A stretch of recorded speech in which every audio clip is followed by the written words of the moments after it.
दोस्तों, मैं आज भी नहीं जानता उस रात दादाजी ने जो मुझे मछली खिलाई थी वो सच में मछली थी या और कुछ।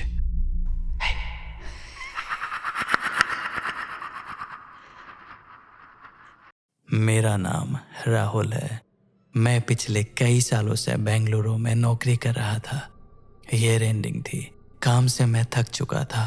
मन के अंदर खाली सा हो गया था। काम के प्रेशर में मैंने एक दिन अचानक जॉब छोड़ दी। ना प्लान, ना किसी को बताया। बस बैग पैक किया और निकल पड़ा अपने गांव की तरफ, जहां कुछ यादें मेरा इंतजार कर रही थी। गांव काफी दूरी पे था, इसलिए आधा सफर मैंने फ्लाइट से किया और आधा सफर मैंने ट्रेन से। मैं ट्रेन में बैठा था। शुरुआत में ट्रेन में काफी भीड़ थी। लोग, शोर और फोन पर काफी सारे लोग अपनी अपनी परिवार से बातें कर रहे थे। लेकिन जैसे जैसे गांव पास आता गया, डब्बा खाली होता गया, सीटें खाली और आवाजें कम होती गई। ऐसा लग रहा था जैसे लोग इस रास्ते पर ज्यादा देर रुकना नहीं चाहते। मैं हेडफोन लगाकर गाना सुन रहा था और भागते हुए अंधेरे को खिड़की के बाहर देख रहा था। तभी मेरे पास एक आदमी आकर बैठा। मैंने उन्हें देखा। लगभग 50 साल। चेहरा थका हुआ था। आंखें कुछ ज्यादा ही गहरी थी। उन्होंने मुस्कुराकर पूछा, अकेले जा रहे हो? मैंने हाँ में सिर हिलाया। पूछताछ हुई और फिर पता चला कि वो भी मेरे गांव के ही थे। बस थोड़ी ही दूरी पर वो रहते थे। बात करते करते उन्होंने अचानक अपनी कलाई घुमाई, लेकिन हाथ में घड़ी नहीं थी। फिर भी वो बोले, शाम के 7 बज जाएंगे गांव पहुंचते पहुंचते। और फिर उनकी आवाज धीमी हो गई। आज पूर्णिमा है। उस पल उन्होंने मेरी तरफ नहीं देखा, बल्कि खिड़की के बाहर अंधेरे को देखा। उनकी आवाज अचानक बदल गई। ऐ सुन, अगर हिम्मत है तो आज झील जाना। मैंने हंसकर पूछा, कौन सी झील? वो चुप हो गए। इतनी देर की चुप्पी कि मुझे लगा कि वो सुन ही नहीं रहे हैं। फिर वो बिना मेरी तरफ देखे उन्होंने बोला, उस जगह का नाम नहीं लेते, बस उसे काली जमीन वाली झील कहते हैं। इस नाम के साथ मेरे सीने में हल्का सा दबाव महसूस हुआ। फिर उन्होंने मेरी आंखों में देखा। फिर उन्होंने कहा, आज वहाँ एक मछली 20 किलो के ऊपर मिलती है। ये कहते ही उनके मुख में एक अजीब मुस्कान थी। ऐसा नहीं कि कोई खुशी में मुस्कुराता हो। जैसे ही ट्रेन रुकी, वो काफी बेचैन हो गए थे। वो आदमी उतर गए। उतरते समय ऐसा लग रहा था जैसे उन्हें कुछ याद आ गया हो कि यहाँ ज्यादा देर रुकना नहीं चाहिए। जाते जाते बस वो इतना बोले, झील अंधेरे होने के बाद ज्यादा सुनती है।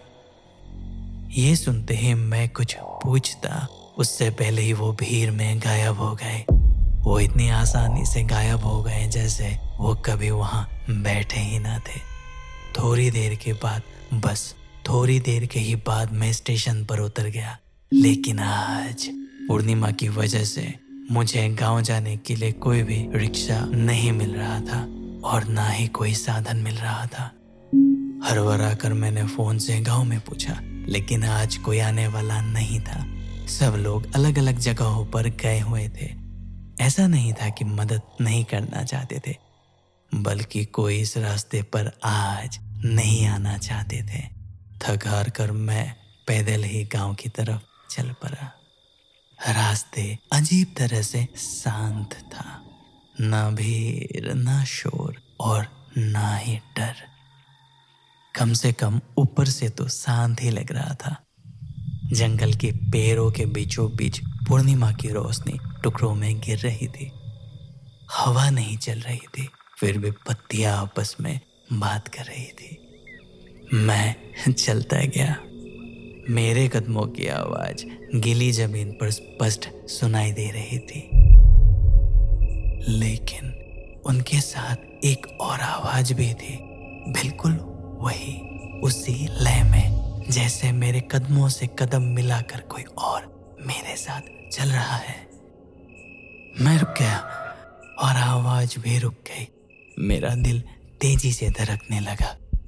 मैंने धीरे धीरे पीछे देखा, कुछ नहीं, खाली रास्ता, लंबी परछाइयां और काफी ज्यादा चुप्पी थी। मैं फिर चल पड़ा। इस बार कदम तेज थे, लेकिन वो आवाज फिर से लौट आई और इस बार वो थोड़ी और पास थी, जैसे अब वो मेरे पीछे बस एक हाथ की दूरी पर। मेरे गले में एक अजीब सी घुटन होने लगी। अचानक मेरे गर्दन के पीछे गर्म हवा लगी। कान के पास काफी धीमी आवाज आई, मत रुक, उधर से चल। ये सुनते ही मेरे शरीर में सिहरन दौड़ गई। मैं भागना चाहता था, लेकिन पैर जैसे जमीन में धंस गए हों। अब मुझे समझ आ गया था, रास्ता शांत था और आज मैं इस रास्ते पर अकेला नहीं था। डर मेरे अंदर घर कर चुका था और जिसके कदम मेरे साथ साथ चल रहे थे और अब मेरे रुकने का इंतजार कर रहा था। मैं जैसे तैसे आगे बढ़ते जा रहा था। मेरा दिल जोर जोर से धड़क रहा था। तभी अंधेरे के बीच टॉर्च की हल्की सी रोशनी हिली।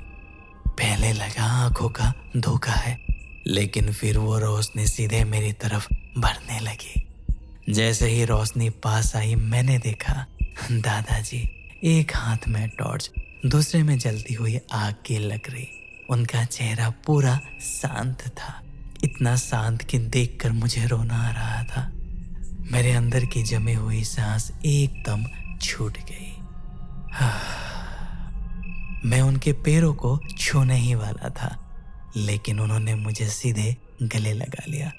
उनके सीने से लकड़ी की धुएं और मिट्टी की मिलीजुली खुशबू आ रही थी। उन्होंने धीरे से कहा, आ गया तू? जैसे वो जानते हो कि मैं किससे बचकर आ रहा हूं। हम दोनों चुपचाप घर की तरफ चल पड़े। इस बार मेरे कदम अकेले थे, कोई और साथ नहीं चल रहा था। कम से कम मुझे ऐसा ही लगा। खैर, घर पहुंचते रात के 8:30 बज चुके थे। सब लोग मुझे देखकर राहत की सांस लेने लगे और मैं सबसे मिलके सीधे आग के पास बैठ गया। लकड़ियां चटक रही थी, चिंगारियां ऊपर उठ रही थी। हम बात करते करते ना जाने कैसे मेरे मुंह से निकल गया, दादाजी, आज मैं काली झील जाने के बारे में सोच रहा था।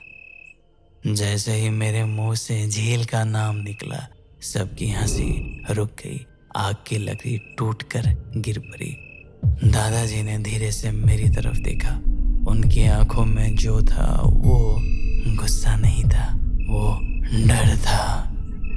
ऐसा डर जो सिर्फ वही दिखा सकता है जो पहले कुछ खो चुका हो। वो कुछ कहना चाहते थे, लेकिन उनकी आवाज काफी धीमी थी। ये नाम तूने कहाँ सुना? मैंने बताया, ट्रेन में, एक आदमी से जो हमारे ही गांव में रहता है।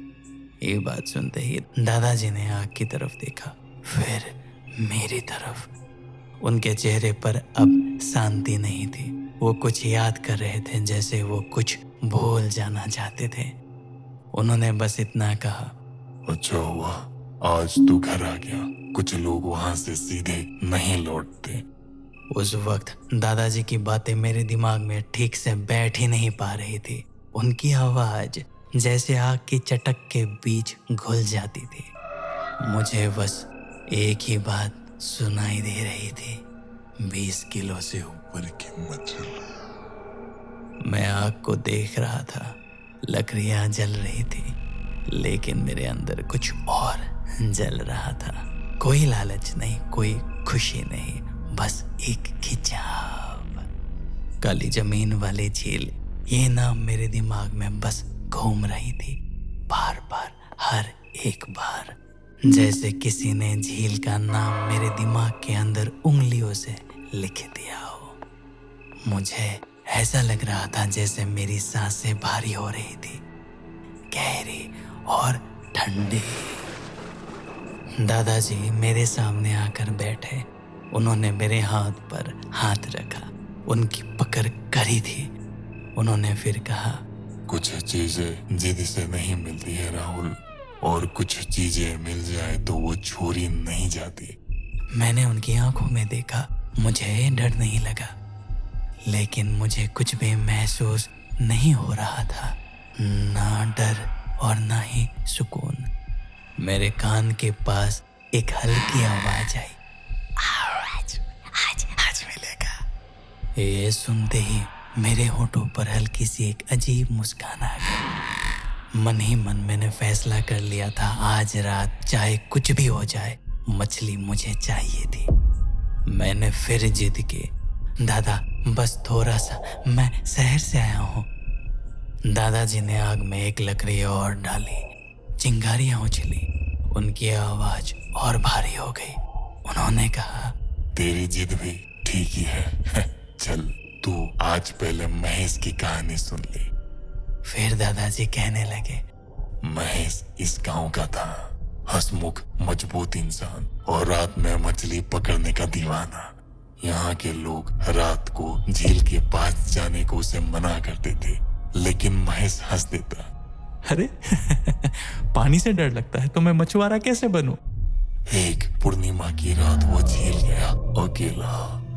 दादाजी बोलते जा रहे थे और मुझे ऐसा लग रहा था जैसे आग की रोशनी कम हो रही है। फिर उन्होंने कहा, महेश झील के पास जाते हुए कांटा डाला। पानी में आवाज आई हल्की, लेकिन लहर नहीं उठी।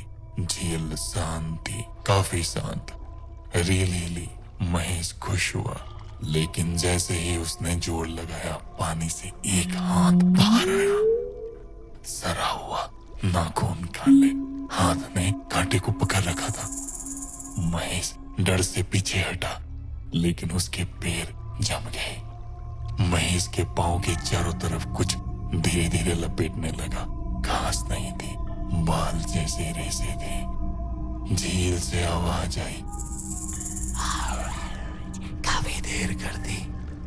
पानी से और एक हाथ उभर आए। धीरे धीरे और हाथ दिखे, सैकड़ों, कुछ सरे हुए, कुछ हड्डी भर, कुछ ऐसे जिन पर अब भी करे और चूड़ियां थी। हाथ हिल नहीं रहे थे, वो इंतजार कर रहे थे, जैसे कोई ऊपर आने में जल्दी नहीं कर रहा हो। दादाजी की आवाज अब फुसफुसाहट बन गई। झील को जिंदा लोग नहीं चाहिए, उसे चाहिए जो जिद करता है। और फिर महेश की चीख गांव तक आई, और फिर खामोशी। सुबह झील के किनारे महेश की छड़ी मिली और पानी में एक और नई परछाई खड़ी हुई थी। ये कहते ही दादाजी चुप हो गए। आग की लकड़ी धड़ाम से गिरी। मैंने हंसकर कहा, दादाजी ये मुझे डराने की कहानी थी ना? दादाजी ने मेरी तरफ देखा। उनकी आंखों में एक अजीब सी खामोशी थी। कहानी नहीं बेटा। मेरी बात सुनकर ही जैसे दादाजी अपने गुस्से को दबा चुके थे। दादाजी उठे।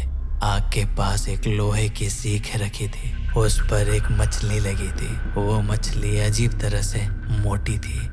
दादाजी ने कहा, आज तू आया है इसलिए मछली बनाई है।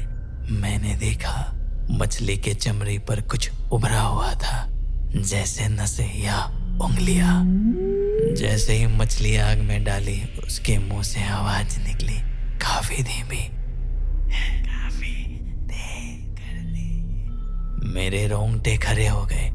दादाजी ने जो मछली मुझे दी थी, मैं उसे लालच भरी नजरों से देखे जा रहा था। मछली की आंखें अब भी गीली थी। उसका पेट अजीब तरह से फूला हुआ था, जैसे अंदर कुछ और भी हो। मुझे भूख ही नहीं लगी थी, फिर भी एक ही पल में मैंने मछली का पेट का हिस्सा तोड़कर मुंह में डाल लिया। मैं मछली खाते हुए अचानक रुक गया। एक अजीब सी झिझक थी। फिर मैंने धीरे से पूछा, दादाजी आपको ये सब बातें आंखों देखी कैसे पता है? दादाजी मुस्कुराए। झील भूखी थी, अब शांत है। मेरे सवाल के साथ ही आग की लपट अचानक उठी, लेकिन जैसे ही वो निवाला गले से नीचे गया मेरे कान सन्नाटे में चले गए। सीने में अचानक भारीपन आया और फिर अचानक सब काला। जब मेरी आंखें खुली तो अगले दिन शाम हो चुकी थी। कमरे में धुआं भरा था, ऐसा धुआं जो आंखों को नहीं यादों को जलाती है। मैंने देखा मेरे पास कोई बैठा था। आकृति दिख रही थी लेकिन चेहरा साफ नहीं था। और फिर दादाजी की आवाज मुझे सुनाई दी। जैसे ही उन्होंने मुझे हिलते देखा वो मेरे पास बैठ गए। उन्होंने पूछा, अब तू कैसा है? उनकी आवाज काफी शांत थी, डराने वाली शांत थी, लेकिन आज पता नहीं क्यों मुझे डर लग रहा था। फिर उन्होंने पूछा, हल्का लग रहा है ना तुझे? मैंने धीरे से कहा, हाँ अब हल्का महसूस हो रहा है। और सच कहूं तो मैं काफी हल्का महसूस कर रहा था, जैसे मेरे अंदर से कुछ निकल गया हो। दादाजी, मुझे हुआ क्या था?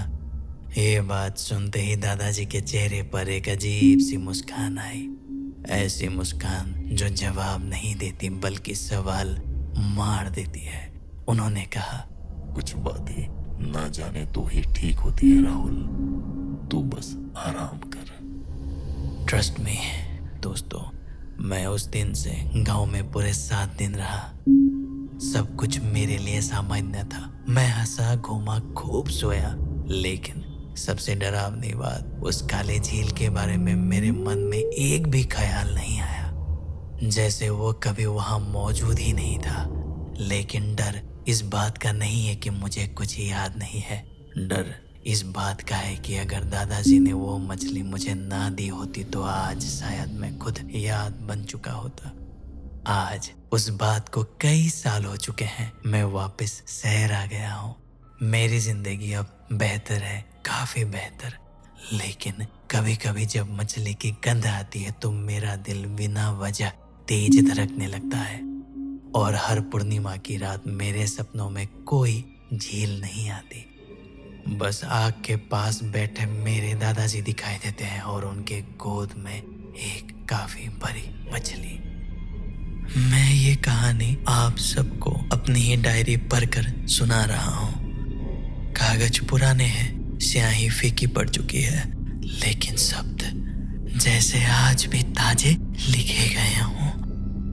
डायरी के आखिरी पन्नों तक आते आते मेरी आवाज खुद लड़खड़ाने लगती है, क्योंकि आखिरी पन्नों पर बस उतना ही लिखा है जितना आप सुन रहे हैं। उसके आगे कोई शब्द नहीं है, बस पन्नों के कोने पे एक धुंधली सी तस्वीर बनी है।